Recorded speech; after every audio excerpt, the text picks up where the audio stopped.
วิทยุแห่งประเทศไทยจังหวัดแพร่91เมกะเฮิรตซ์ให้ความรู้คู่ความสุข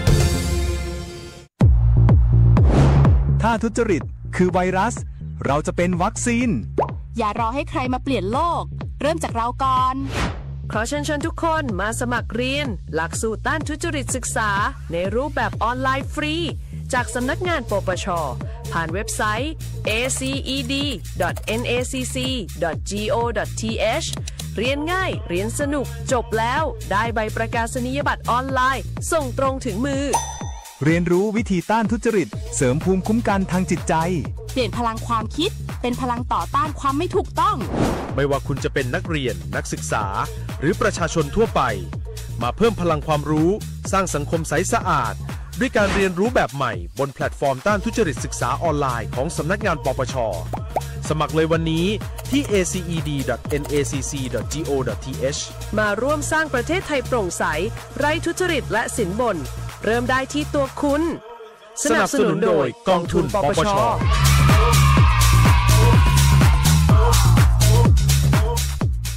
พบเห็นการทุจริตแจ้งสายด่วนปปช.โทร1205ธนาคารอาคารสงเคราะห์ธนาคารที่ดีที่สุดสำหรับการมีบ้านเรายินดีให้บริการทั้งด้านสินเชื่อและเงินฝากไม่ว่าจะซื้อจะสร้างจะรีไฟแนนซ์จะต่อเติมซ่อมแซมอาคารหรือจะฝากจะถอนหรือซื้อสลากธนาคารอาคารสงเคราะห์ทำให้คนไทยมีบ้านข่าวดีธนาคารอาคารสงเคราะห์ออกหน่วยให้บริการนอกสถานที่ณที่ว่าการอำเภอ2ทุกวันอังคารตั้งแต่เวลา 9:00 นถึง 15:30 นและณที่ว่าการอำเภอวังชิ้นและที่ว่าการอำเภอหลองทุกวันพุธตั้งแต่เวลา 9:00 นถึง 15:30 นธนาคารอาคารสงเคราะห์ทำให้คนไทยมีบ้านติดต่อธนาคารอาคารสงเคราะห์สาขาแพร่โทร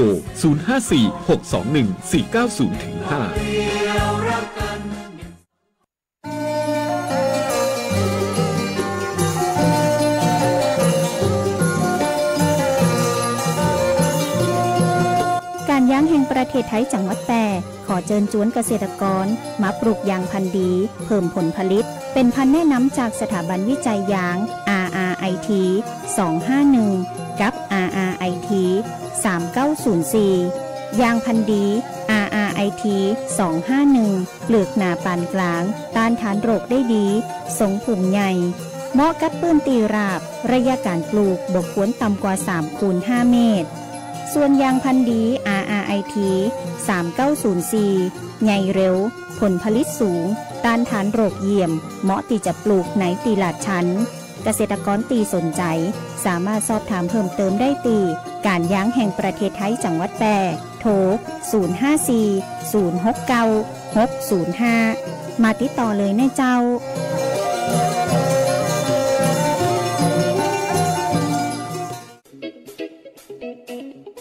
ขับขี่ปลอดภัยเมืองไทยไร้อุบัติเหตุด้วยความปรารถนาดีจากสวท.แพร่ FM 91 เมกะเฮิรตซ์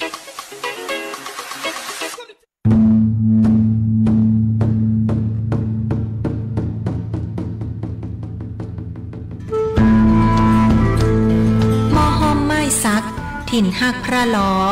จ่อแฮสีเมืองหรือเลื่องแพะเมืองผีขนแป่นี่ใจงาม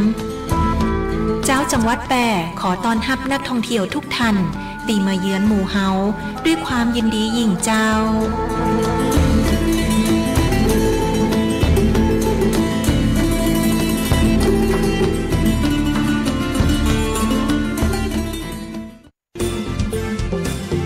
คุณกำลังฟังสวท.แพร่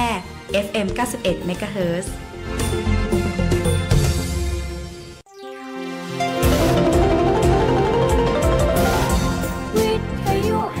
ประเทศไทยให้ความรู้คู่ความสุข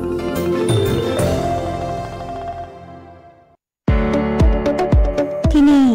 สถานีวิทยุกระจายเสียงแห่งประเทศไทยจังหวัดแพร่ส่งกระจายเสียงด้วยระบบ FM สเตอริโอมัลติเพล็กซ์ความถี่91เมกะเฮิรตซ์จากนี้ไปติดตามรับฟังรายการร้อยเรื่องราวข่าวสารเมืองแพร่ทุกวันจันทร์ถึงวันศุกร์เวลา 11:00 นถึง 12:00 นช่วงตามรอยวัฒนธรรมโดยสำนักงานวัฒนธรรมจังหวัดแพร่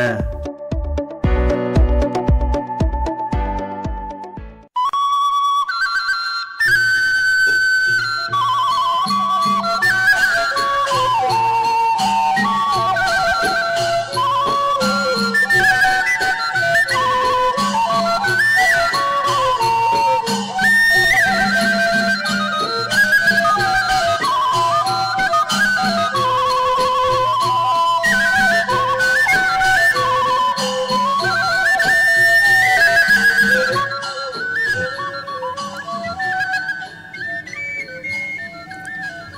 สวัสดีครับพ่อแม่พี่น้องผู้รับฟังทางบ้านทุกท่านนะครับวันนี้รายการ300วัฒนธรรมครับโดยสำนักงานวัฒนธรรมจังหวัดแพร่ครับโดยวันนี้ท่านทัศนีดอนเนตวัฒนธรรมจังหวัดแพร่นะครับได้มอบหมายให้ครับกระผมนายฤกษ์ดีคาถานะครับแล้วก็อีกท่านหนึ่งครับวันนี้เรามากัน2ท่านครับกับผมนายเอกราชจันน้อยนะครับครับโดยทางวัฒนธรรมจังหวัดแพร่นะครับได้มอบหมายให้ผมทั้ง2คนนะครับเป็นผู้ดำเนินรายการในวันนี้นะครับเนาะวันนี้ก็เป็นวันพุธนะครับพี่แจ็คเนาะครับวันพุธที่20นะครับครับวันพุธที่20บ้านเฮานี่ก็คือว่าวันนี้ก็เป็นวันเก้ากองนะครับเนาะวันเก้ากองวันรวงเล่านะครับเนาะรวงเล่านะครับเป็นขึ้นเป็นเดือน11แรม11ค่ำนะครับเนาะวันนี้ก็เป็นห้ามเผาศพเนาะพี่แจ็คเนาะครับเป็นตังคนเมืองเฮาความเชื่อตังล้านนาเฮานะครับแล้วก็แฮมย่างที่เป็นว่าครับวันนี้ห้ามตัดผมเนาะครับครับผมครับวันนี้ถ้าขายไฟตัดผมก็จะสังเกตว่าร้านตัดผมแถวบ้านนี่ก็เป็นอย่าปิดหมดเลยมันแบบบ่คือตัดเนาะแต่สำหรับยังมูผมเจ้าหน้าที่นะครับผู้ปฏิบัติพิธีกับบางเตือมันมีงานเนาะผมมันยาวกันมันก็จะเป็นต้องตัดนะครับพี่แจ็คเนาะครับผมกับความเชื่อไว้กับความเชื่อเนาะครับเป็นความเชื่อทางโบราณบ้านเฮาครับวันนี้ก็ทางสำนักงานวัฒนธรรมจังหวัดแพร่ของเขาก็ได้มีข่าวสารนะครับนะมาแจ้งฝากพี่น้องประชาชนที่ได้รับฟังอยู่ทางบ้านทุกท่านนะครับวันนี้นะครับก็มีกิจกรรมหลายกิจกรรมนะครับพี่แจ๊คครับที่เกิดขึ้นนะครับเนาะก็วันนี้ตอนเจ้าเขาก็ได้ไปตักบาตรบนเมฆนะครับเนาะพี่แจ๊คครับตักบาตรบนเมฆเนาะครับเพราะว่าทุกวันพุธนะครับเนาะผมก็จะมีกิจกรรมโครงการเข้าวัดปฏิบัติธรรมวันธรรมสวนะครับศรัทธาอิ่มบุญอุดหนุนชุมชนครับประจำปีงบประมาณพ.ศ. 2568ครับซึ่งครั้งนี้เราจัดเป็นครั้งที่4นะครับเนาะจัดเป็นครั้งที่4แล้วก็จัดตรงบริเวณกำแพงบนเมฆครับบนเมฆบนประตูใจหน้าเซเว่นครับหน้าเซเว่นเนาะง่ายสุดถ้าจำได้เนาะก็เขาได้ทำการจัดกันไปทั้งหมดเนี่ย4ครั้งละครับเขาได้กำหนดไว้ว่าจัด6ครั้งนะครับเนาะก็จะมีเหลืออีก2ครั้งก็คือเป็นวันพุธแน่นะครับพุธที่27สิงหาคมนะครับแล้วก็วันพุธปุ้นเลยครับ3กันยายนนะครับเนาะเพราะว่า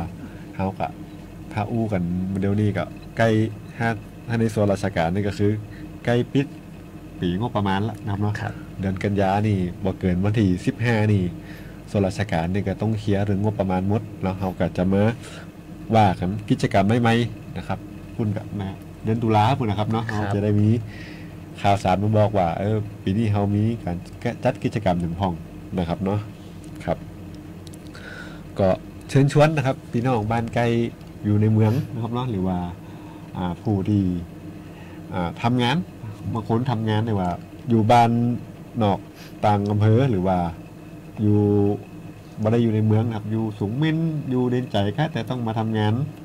ตีในจังหวัดในอำเภอแพร่เฮานะครับเนาะก็เฮาจัดเวลาประมาณกี่โมงก็จัดนี่เฮาจะจัดกันประมาณ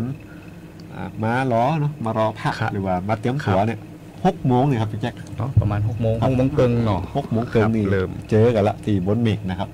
ชาวบ้านส่วนราชการทุกท่านก็จะมาทยอยมาละมารอพระก็คือพระสงฆ์เมื่อก็จะทำพิธีนะครับก็จะสวดอันนี้เป็นจะปั่นป้อนอันนี้ก็ประมาณ7 โมงนะครับแล้วก็ตักบาตรนะครับเนาะครับก็เชิญชวนพ่อแม่พี่น้องทุกท่านนะครับช่วงนี้ทางสำนักงานวัฒนธรรมเฮาก็ได้มีกิจกรรมอยู่หลายกิจกรรมนะครับพี่แจ็คเนาะซึ่งที่เฮาพึงทำไปเกี่ยวกับของกลุ่มพิธีการศพเลยที่เฮาได้ไปช่วยกันนะครับเนาะก็ทางวัดเหมืองค่านะครับเนาะทางวัดเหมืองค่าด้วยพระครูศรีหะประภัสสรนะครับเนาะเจ้าอาวาสวัดเหมืองค่าแล้วก็คณะศรัทธานะครับทางบ้านเปิ่นนะครับผู้ใหญ่บ้านก็คือลูกบ้านทางวัดบ้านเหมืองค่านะครับได้ จัดกิจกรรมนะครับอนุรักษ์โบราณวัตถุวัดเหมืองค่านะครับก็เป็นการที่ส่งเสริมเนาะคือ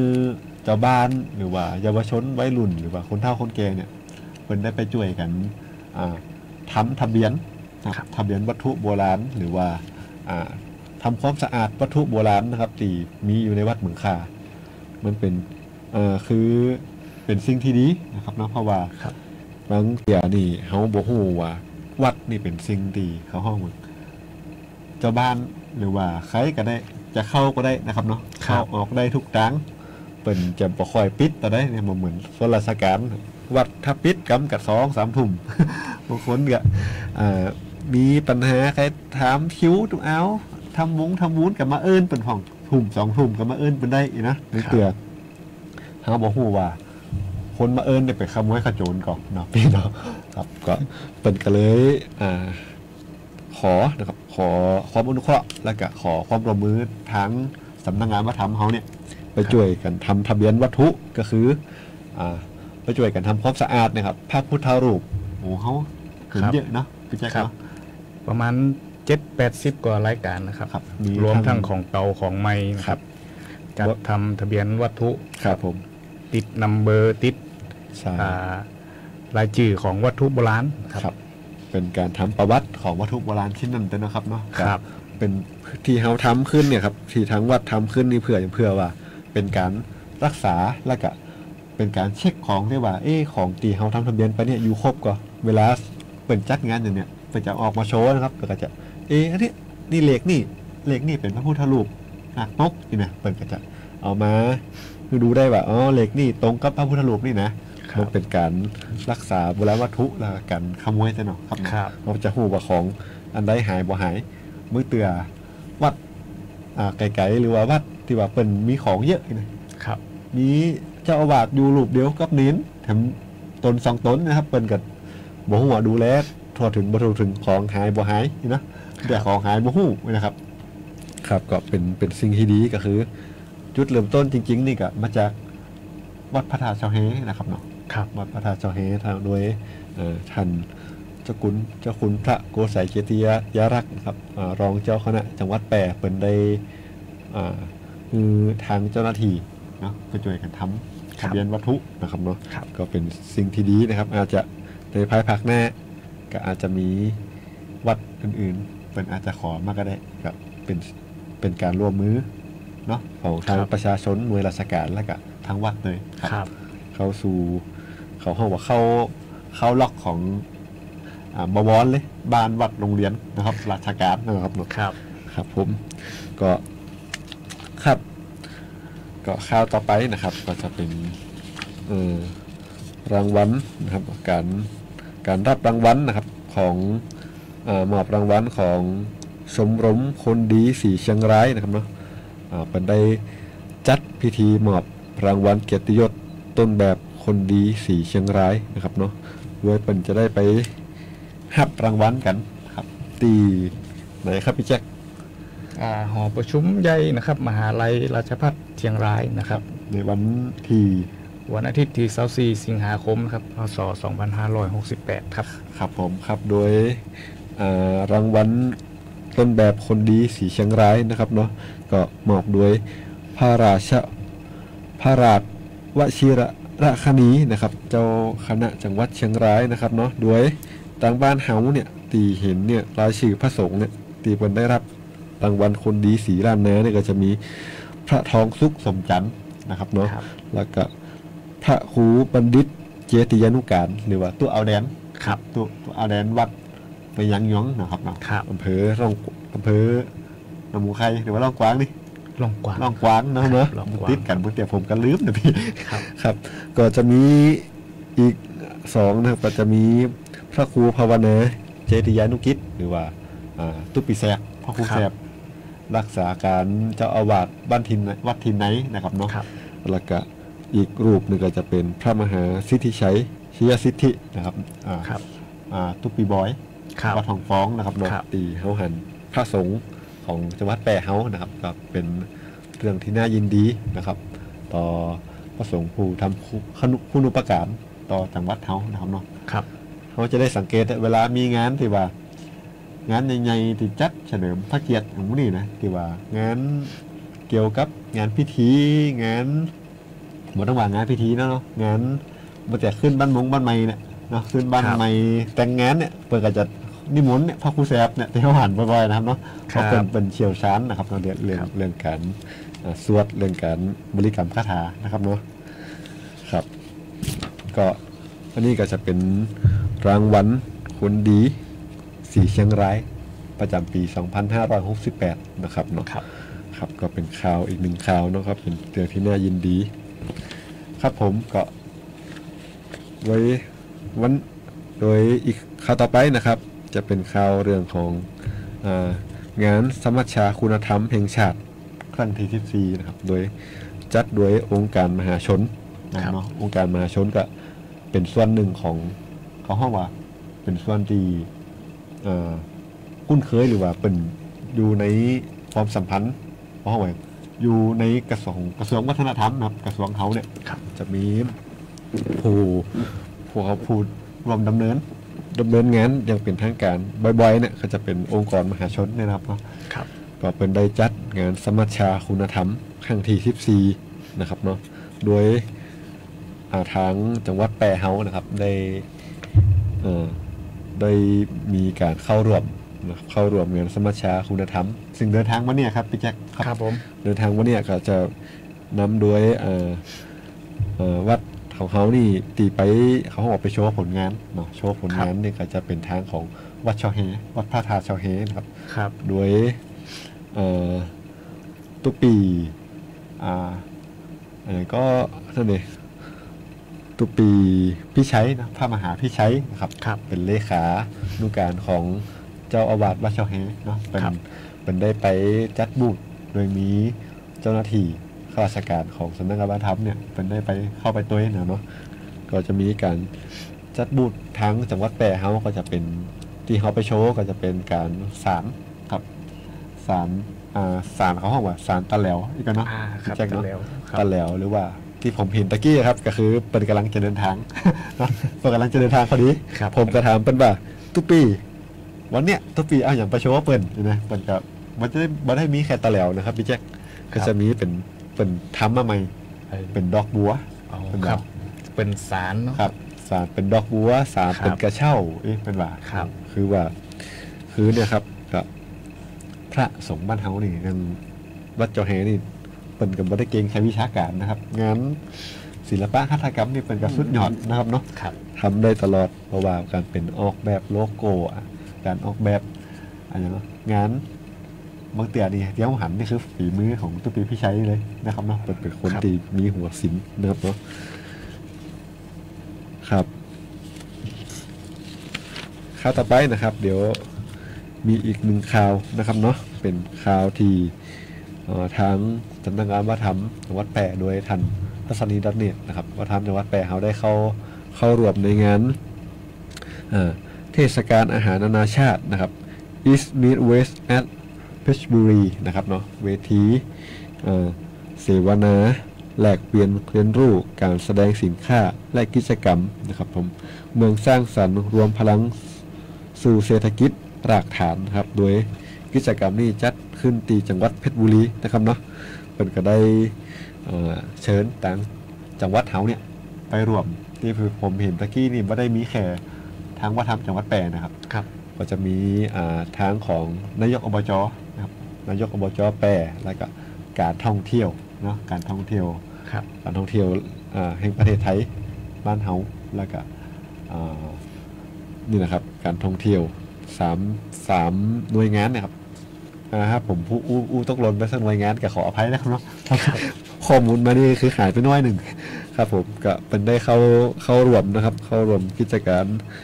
มเทศกาลอาหารนานาชาตินะครับโดยจัดขึ้นวันที่20ถึง22สิงหานะครับพศ2568นะครับณอุทยานเฉลิมพระเกียรติพระบาทสมเด็จพระจอมเกล้าเจ้าอยู่หัวนะครับพระนครคีรีและมหาวิทยาลัยราชภัฏเพชรบุรีอำเภอเมืองเพชรบุรีและจังหวัดเพชรบุรีนะครับโดยกิจกรรมเนี่ยก็จะมี อยู่ทั้งหมดถามว่ากิจกรรมนี่มีเยอะเลยนะครับแต่วันนี้ก็เป็นกิจกรรมวันพุธนะครับเนาะก็เป็นกิจกรรมท่องเที่ยวเพชรบุรีก็คือว่าทางทันวัฒนแล้วก็ทางทันท่องเที่ยวหรือว่าทันนายกครับเนาะอบจเป็นกระถึงวันเนี้ยตั้งจังหวัดเพชรบุรีเนี่ยเป็นก็จะป้าแอลกันอ่ะเขาอู้กันตามภาษาเขานะครับป้าแอลชมบ้านชมเมืองของเปิ่นก่อนนะครับเนาะแล้วก็พรุ่งนี้นะครับในวันพรุ่งนี้ก็จะเป็นวันพิธีเปิดละครับจากวันพรุ่งนี้ก็เปิดละเนาะเปิดเนี่ยก็วันที่21นะครับในเวลา 9 โมงเช้านะครับเราก็จะเป็นการเสวนาเมืองสร้างสรรค์กับต่างประเทศครับบ่ได้มีกับคนไทยเฮานะครับเนาะมีต่างฝรั่งมีต่างชาวต่างชาติเนี่ยเพิ่นเข้ามาเยี่ยมชมมาดูด้วยถือว่าดีครับเป็นการกระตุ้นเศรษฐกิจนะครับเนาะก็มีการเสวนาในหลายๆเรื่องครับผมเห็นนี่ประมาณ 3-4 เรื่องนะครับเนาะที่เป็นเสวนากันนะครับเนาะแล้วก็ในช่วงเย็นครับในช่วงเย็นของวันพรุ่งนี้เนี่ยก็จะมีทั้งการสาธิตการประกอบอาหารของเชฟของ5เมืองเนาะ5เมือง5เมนูมันเขียนมานี่นะครับ5เมือง5เมนูนี่ครับเพิ่นก็จะมาโชว์เลยว่าของดีบ้านเพิ่นเนี่ยมีอย่างพ่องนะครับเนาะแล้วก็มีการแสดงพื้นบ้านเพลงพื้นบ้านสมัยใหม่จังหวัดสุพรรณบุรีนะครับผมครับจังหวัดสุพรรณบุรีนี่ขึ้นชื่อเนาะเรื่องศิลปินนี่ต้องยกคือจังหวัดสุพรรณบุรีเลยนะครับเนาะมีศิลปินมากหน้าหลายตาที่เขาเห็นถ้าเขาเห็นเดี๋ยวสมัยตะเมินนี่มีเยอะถ้าเขาคุ้นสุดกับสุพรรณนี่ในยุคผมนี่ก็จะเป็นไข่พี่ตูนนะครับพี่ตูนบุรีสแลมนะครับเนาะเป็นสุพรรณบุรีหน้าแอดคาราบาวมูศิลปินระดับประเทศนี่เป็นมาจากสุพรรณบุรีหมดเลยนะครับเป็นเมืองที่มีความสามารถทางด้านดนตรีนะครับเนาะครับแล้วก็ในวันที่22นะครับวันสุดท้ายครับจากวันศุกร์งานจะเริ่มตั้งแต่วันที่ขออภัยครับเริ่มตั้งแต่เวลา 9 โมงครับถึง 11 โมงเนี่ยก็เป็นการแข่งขันสุดยอดเยาวชนนะครับเชฟเยาวชนคือละออนเป็นมันทำโชว์ฝีมือในการทำอาหารกันครับผมก็มีการกิจกรรมประกวดนะครับประกวดรถเพชรรีประจำบ้านก็คือเป็นการประกวดของต่างเจ้าบ้านต่างสุพรรณเปิ่นเนาะคือแม่บ้านคือคนที่มีฝีมือในการทำอาหารเนี่ยมาโชว์ฝีมือกันประกวดแข่งกันนะครับเนาะแล้วก็ปิดท้ายในเวลา 13:30 นาทีนะครับเนาะก็เป็นพิธีมอบรางวัลนะครับเนาะของผู้ชนะแข่งขันเชฟเยาวชนไทยนะครับเนาะก็เป็น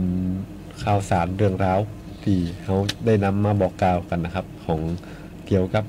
จังหวัดแปร่และสำนักงานวัฒนธรรมจังหวัดแปร่นะครับเนาะก็เดี๋ยว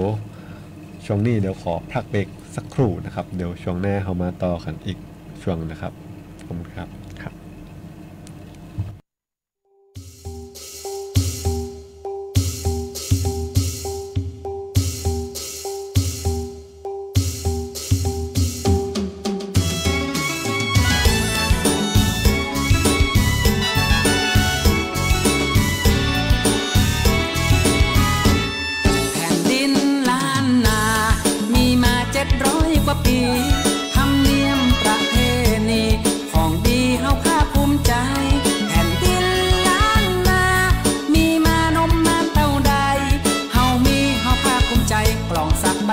เป็นคนไทยล้านนา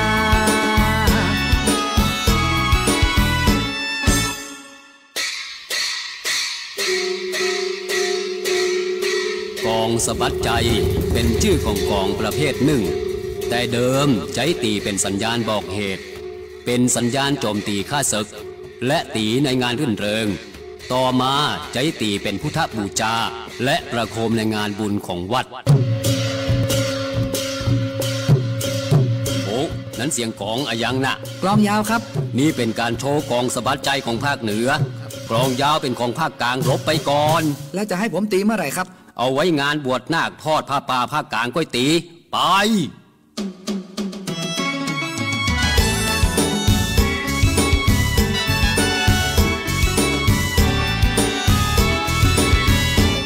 แผ่นดินล้านนา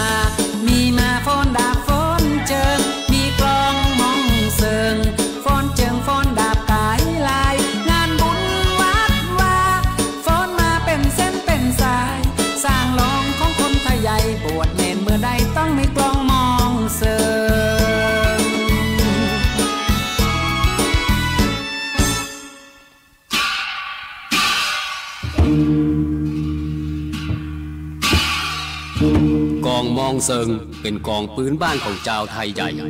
เป็นที่นิยมกันในจังหวัดแม่ฮ่องสอนเชียงใหม่ลำพูนลำปางคำว่ามองหมายถึงกองและเซิงหมายถึงชุดมองเซิงใจประโคมในงานบุญของวัดขบวนแห่นาคสามเณรที่ล้านนาฮ้องว่าลูกแก้วไทยใหญ่ฮ้องว่าสางรองขบวนแห่ขัวตาลและประกอบการฟ้อนเช่นการฟ้อนกายลายฟ้อนมองเซิงฟ้อนหอกฟ้อนดาบเป็นต้นโอ้นี่กองอันยังมาแทมอนี่กองเชิดสิงโตครับอันนี้มันงานบวชลูกแก้วเอาสิงโตมาเชิดกำเนิดลูกแก้วจะกลายเป็นลูกสิงโตแล้วผมจะได้ตีเมื่อไหร่ครับลุงปูนรอไปตีตรุษจีนนครสวรรค์ปุ้นไป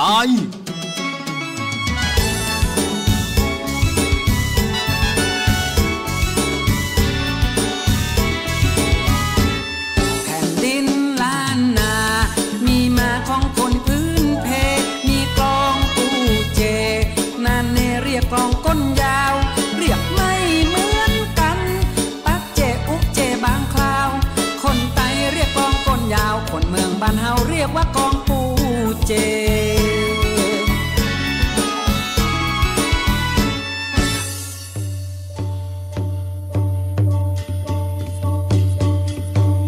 กองปูเจเป็นกองหน้าเดียวนิยมใช้กันในหมู่กลุ่มชาวไทยใหญ่แล้วเผยแพร่สู่เจ้าล้านนาโดยเฉพาะเชียงใหม่ไทยใหญ่ฮ้องกองก้นยาวเชียงใหม่ฮ้องกองปูเจฮ้องบ่เหมือนกันห้องก็ฮ้องปัดเจห้องก็ฮ้องอุเจห้องก็ฮ้องอูเจนิยมใจแห่ขบวนกัวตาลฟ้อนเจิงฟ้อนดาบฟ้อนนางนกและเต้นโตเจ้าไทยใหญ่ฮ้องกิงกะราวันผู้ออกครับวันผู้ออกครับโอ้ยังออกแต่หม้อกองจะออกลูกกะลุงจะเอาหวยกี่ชุดมีตั้งแต่6ล้าน12ล้าน30ล้าน80ล้านก็มีครับโอ้ขายตำร้านอาหารยังพอโซดมาขายเขาได้วัดบนหม้อไปปิกไปขายที่ร้านอาหารยังเก่าเตอร์ไปว่าแต่ว่าดีเอาอายุหลวงปู่บ่งวดนี้เลขยัง105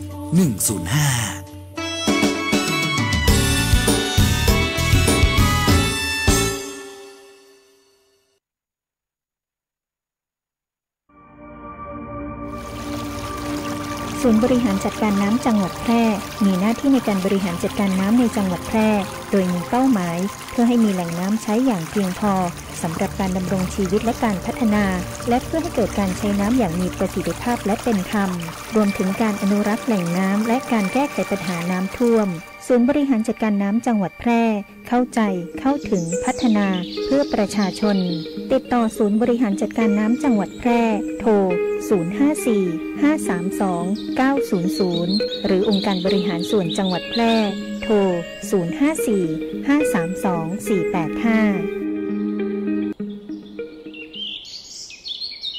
ประกันไม่ใช่แค่เพียงธุรกิจที่เอามาขายคุณเพื่อเงิน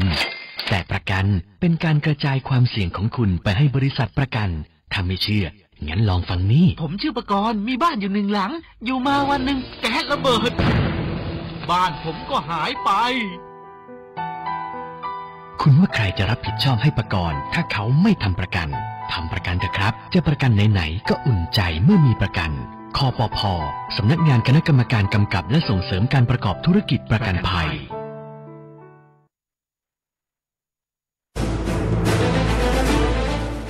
10 วิธีเพิ่มความปลอดภัยทางไซเบอร์ใช้รหัสผ่านที่มีความยากต่อการคาดเดาเพื่อป้องกันการถูกแฮกหรือการเดารหัสผ่านอัปเดตซอฟต์แวร์และระบบปฏิบัติการเป็นเวอร์ชันล่าสุดเพื่อปรับปรุงระบบให้มีความปลอดภัยที่ดีขึ้นติดตั้งโปรแกรมต้านทานไวรัสและไฟร์วอลที่เชื่อถือได้เพื่อป้องกันไวรัสและโปรแกรมแอบแฝงที่อาจทำลายระบบใช้การเชื่อมต่อที่ปลอดภัยไม่ใช้ Wi-Fi สาธารณะเมื่อต้องเปิดเผย Wi-Fi ข้อมูลส่วนตัวหรือทำธุรกรรมสำรองข้อมูลที่สำคัญเป็นประจำเพื่อป้องกันการสูญหายหรือเสียหายในกรณีที่เกิดปัญหาทางไซเบอร์อย่าแชร์ข้อมูลส่วนตัวที่อาจเปิดเผยข้อมูลสำคัญหรือเป็นข้อมูลที่มีความเสี่ยงกับการถูกหลอกลวงหรือการโจมตีทางไซเบอร์ควรตรวจสอบ URL และอีเมลที่ไม่คุ้นเคยก่อนที่จะคลิกเพื่อป้องกันการติดเชื้อด้วยไวรัสและการโจมตีทางไซเบอร์ใช้แพลตฟอร์มอย่างน่าเชื่อถือและเช็คความปลอดภัยของเว็บไซต์ก่อนที่จะทำการซื้อสินค้าออนไลน์ตรวจสอบและปรับแต่งการตั้งค่า ความเป็นส่วนตัวของเว็บเบราว์เซอร์และโปรแกรมอื่นๆเพื่อป้องกันการเก็บข้อมูลส่วนตัวโดยไม่ได้รับอนุญาตและสอนและแบ่งปันความรู้เกี่ยวกับความปลอดภัยทางไซเบอร์กับครอบครัวและเพื่อนๆเพื่อเพิ่มความตระหนักรู้และป้องกันการเป็นเหยื่อของการโจมตี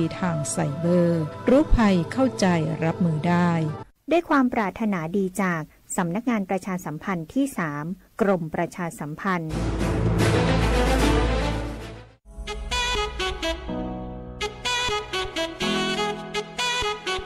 ขับไม่ดื่มดื่มไม่ขับอย่าลืมนะคะด้วยความปรารถนาดีจากสถานีวิทยุกระจายเสียงแห่งประเทศไทยจังหวัดแพร่ FM 91 เมกะเฮิรตซ์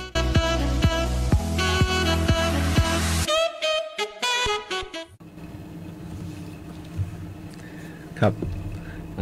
ครับเข้าสู่ช่วงที่2ของรายการตามร้อยวัฒนธรรมนะครับเนาะก็ช่วงนี้ก็จะมีงานนะครับมาประชาสัมพันธ์ครับคือพ่อแม่พี่น้องได้รับทราบนะครับก็ทางวัดพระธาตุชาวแฮพระอารามหลวงครับโดยพระโกไสเจติยรักษ์ครับเจ้าอาวาสวัดชาวแฮครับรองเจ้าคณะจังหวัดแปรนะครับได้จัดกิจกรรมขึ้นนะครับในวันที่23นะครับนะพี่แจ็คเนาะวันตรงกับวันเสาร์นะครับเนาะครับวันเสาร์ที่23สิงหาคมนะครับเป็นได้จัดกำหนดการงานประเพณีตานสลาข้าวหม้อนะครับเนาะครับงานตานสลาข้าวหม้อนี่เป็นได้ทำมาประมาณกี่ปีแล้วพี่แจ็ค2-3 ปีนะครับเนาะครับหลายปีแล้วหลายปีแล้วครับงานตานสลาข้าวหม้อนี่ก็จะเป็นไอเดียของทั้งเจ้าคุณท่านพระโกไสเจติยรักษ์เนาะเป็นได้จัดกิจกรรมขึ้นมานะครับโดยเริ่มกิจกรรมเนี่ยตั้งแต่เวลา 7 นาฬิกานะครับเนาะก็จะมีศรัทธาแถวบ้านแถววัดเจ้าแฮหรือว่ามาผู้ศรัทธาบ้านใกล้เรือนเคียงหรือว่าต่างอำเภอมันก็จะมาตามสลากข้าวหม้อสลากข้าวหม้อมันเป็นจะได้ครับพี่แจ๊คครับเป็นจะเอาคัวสลากธรรมดาเนี่ยครับเอามาใส่จากก๋วยเป็นหม้อนะครับแค่เปลี่ยนจากก๋วยเป็นหม้อครับครับผมก็เปลี่ยนจากก๋วยครับปกตินี่ตามสลากนี่คนบ้านเฮานี่ก็จะคิดถึงว่าเป็นก๋วยนี่นะครับเนาะเป็นก๋วยสลากแต่อันนี้ท่านเจ้าคุณนี่เป็นคิดค้นขึ้นมาใหม่นะครับเราเป็นสลากข้าวหม้อก็เป็นกิจกรรมจริงๆเนี่ยก็เป็นกิจกรรมหนึ่งที่เขาห้องว่าเป็นการดึงดูดให้ชาวบ้านเนาะได้เข้าไปเขาห้องว่าทำนุบำรุงเข้าถึงงานของพระพุทธศาสนาได้เข้าวัดได้ไปฟังธรรมให้จิตใจแจ่มใสผ่องนะครับเนาะขอโดยอานิสงส์ก็เป็นเช่นนั้นนะครับเนาะก็คือถ้าใครว่างนะครับขอเชิญชวนนะครับประชาสัมพันธ์ในวันที่23 สิงหาคมวันเสาร์นะครับช่วงเวลาตั้งแต่ 7 โมงไปเลยนะครับเนาะชวนเข้าร่วมกิจกรรมประเพณีตานสลากข้าวหม้อประจำปี 2568 ณ วัดพระธาตุชาวแฮครับพี่น้องต่างใดว่างบ้านใกล้เรือนเคียงกับเชิญชวนนะครับคือเข้าไปจัดกิจกรรมไปช่วยกันดูได้นะครับเนาะครับต่อไปนะครับก็จะเป็นงานของเขาแล้วนะครับพี่แจ็คเนาะครับเป็นงานเกี่ยวกับกลุ่มพิธีการศพที่รับพระราชทานนะครับก็ได้ขอฝากพ่อแม่พี่น้องไว้ทุกอาทิตย์นะครับเนาะครับก็เกี่ยวกับงานพระราชทานเพลิงศพนะครับจะได้มาแจ้งอีกครั้งหนึ่งนะครับโดยการขอพระราชทานเนี่ยก็ตอนนี้จะให้พี่แจ็คได้บอกนะครับว่าเขาขอพระราชทานจะได้มีเอกสารเดินทองนะครับเนาะครับขออนุญาตประชาสัมพันธ์นะครับเกี่ยวกับพิธีการศพที่รับประทานนะครับสำนักงานวัฒนธรรมจังหวัดแปรนะครับก็สำหรับการขอพระราชทานเพลิงศพหีบศพนะครับน้ำหลวงอับศพดินฝังศพนะครับ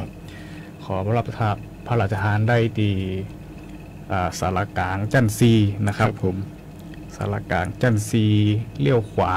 นะครับจะมีเจ้าหน้าที่ขอพระราชทานเพลิงอยู่นะครับสำหรับเอกสารนะครับเอกสารตีใจขอพระราชทานนะครับลักๆเลยนะครับจะมีใบสำเนาใบมรณบัตรนะครับสำเนาบัตรข้าราชการของผู้วัยชนนะครับทะเบียนบ้านนะครับบัตรประจำตัวของประชาชนบัตรประจำตัวประชาชนของผู้วัยชนนะครับแล้วก็ใบสำเนาทะเบียนบ้านแล้วก็สำเนาบัตรประชาชนของผู้ขอนะครับอันนี้ก็เป็น เอกสารลักๆนะครับที่ใจขอรับพระราชทานนะครับก็สามารถติดต่อขอรับพระราชทานได้ทุกวันนะครับทุกวันบ่มีวันหยุดนะครับในเวลาราชการนะครับเนาะตั้งแต่ 8:30 นถึง4 โมงเย็นนะครับ4 โมงครึ่งกับเจ้าหน้าที่เราก็จะมีเจ้าหน้าที่ที่สแตนบายรอรับ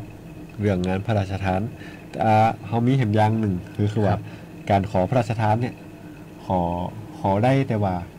บางน่าจะมีบางวันเนาะที่เป็นงดทำการที่เห็นก็คือวันสำคัญครับเกี่ยวกับพระบรมวงศานุวงศ์เกี่ยวกับพระมหากษัตริย์ก็คือวันที่5วันป.แห่งชาตินับเนาะวันแม่แห่งชาติวันที่22แล้วก็วันเฉลิมพระชนมพรรษาของพระบาทสมเด็จพระเจ้าอยู่หัวพระบาทพระบรมราชินีนะครับเนาะเป็นวันลักๆเนี่ยทางขอแจ้งว่าทางกลุ่มพิธีการศพพิธีรับพระราชทานของเขาเนี่ยก็จะบ่ได้ปฏิบัติก็คือว่าเขาสามารถขอในวันนั้นได้เนาะแต่ว่าถ้ามีพี่น้องประชาชนเนี่ยเป็นว่าจะขอแต่มันตรงกับวันเฉลิมพระชนมพรรษาสมมุติว่าวันที่5ไอ้น่ะเป็นอยากจะขอเนี่ยก็คือมาปรึกษาหรือว่าโทรมาคุยครับกับเจ้าหน้าที่ได้ว่าต้องเตรียมเอกสาร1ห้องเนาะปรึกษาเจ้าหน้าที่ได้นะครับเบอร์โทรก็สามารถนะครับเข้าไปได้เลยทุกวันนี้เนาะพ่อแม่พี่น้องประชาชนนี่เล่น Facebook เล่นไลน์กันนะครับเนาะเข้า Facebook ก็พิมพ์ไปเลยครับว่ากลุ่มพิธีการศพที่ได้รับพระราชทานสำนักงานวัฒนธรรมจังหวัดแพร่แฟนเพจเนาะก็จะขึ้นมาเลยนะครับเนาะก็เป็นการขอฝากเนาะประชาสัมพันธ์สำหรับเกี่ยวกับพ่อแม่พี่น้องประชาชนที่อยากทราบเรื่องการขอพระราชทานนะครับบางทีเป็นอาจจะบ่ได้ห้องว่าบ่ได้ขอแขกงานพระราชทานอย่างเดียวครับพี่แจ็คเนาะก็จะมีงานอื่นอย่างเช่นบางท่านบางหมู่บ้านเนี่ยเป็นโทรมาถามว่าจัดโต๊ะหมู่จะได้นะครับจัดโต๊ะหมู่จะได้เนี่ยก็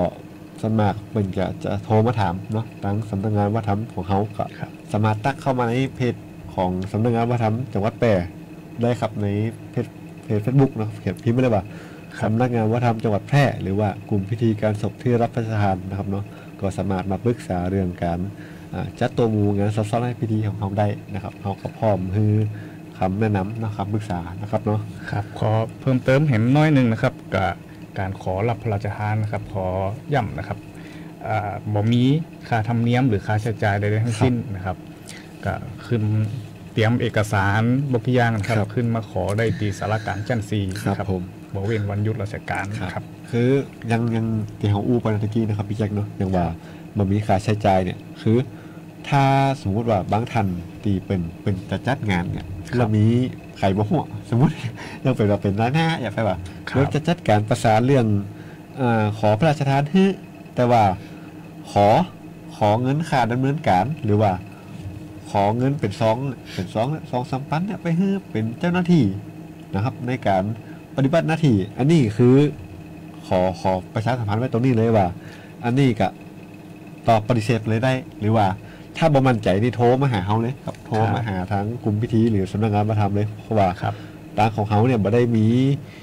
มีค่าใช้จ่ายนะครับในการขอพระราชทานเนี่ยคือว่าจังว่ามาขอต้องจ่ายคือเจ้าหน้าที่เป็นตัวอี้บ่มีนะครับคือฝากประชาสัมพันธ์เลยเมื่อเตือต่างชาวบ้านเป็นสับสนเนาะบางคนก็ว่าขอเจ้าหน้าที่ขอพระราชทานมาเนี่ยต้องใส่ซองให้เปิ้นนะบ่มีนะครับคือเป็นนโยบายของทางกระทรวงวัฒนธรรมท่านปลัดนะครับแล้วก็ผู้บังคับบัญชาท่านวัฒนธรรมจังหวัดแพร่เนี่ยครับเป็นบ่ได้มีเขาห้องว่ามีการฮื้อฮับซองนะครับโนกิโพลิซิตคือส่วนราชการเนี่ยครับก็บ่สามารถฮับซองฮับอย่างที่เป็นเขาจะพ่อเป็นว่าเป็นการใต้โต๊ะนะครับพิจารณานะครับเนาะก็ขอฝากไว้เต้ยนะครับเรื่องการดำเนินการนะครับเนาะมีอย่างกระโทรเข้ามาที่สำนักงานวัฒนธรรมได้เลยนะครับครับวันนี้รายการตามรอยวัฒนธรรมก็เดินทางมาถึงช่วงสุดท้ายแล้วนะครับเนาะก็ขอฝากประชาสัมพันธ์งานทุกงานไว้กับพ่อแม่พี่น้องนะครับช่วงหน้าก็คือวันพุธหน้านะครับหรือฝีหัวประมาณหน้าเขาก็อาจจะได้มาจัดรายการให้พ่อแม่พี่น้องฟังเห็นข่าวสารบ้านเมืองเขานะครับครับวันนี้ก็หมดเวลาแล้วครับผม2คนก็ขอลานะครับลาก่อนก็ขอปิดรายการมาเพียงเท่านี้พบกันใหม่ในสัปดาห์หน้าครับสวัสดีครับ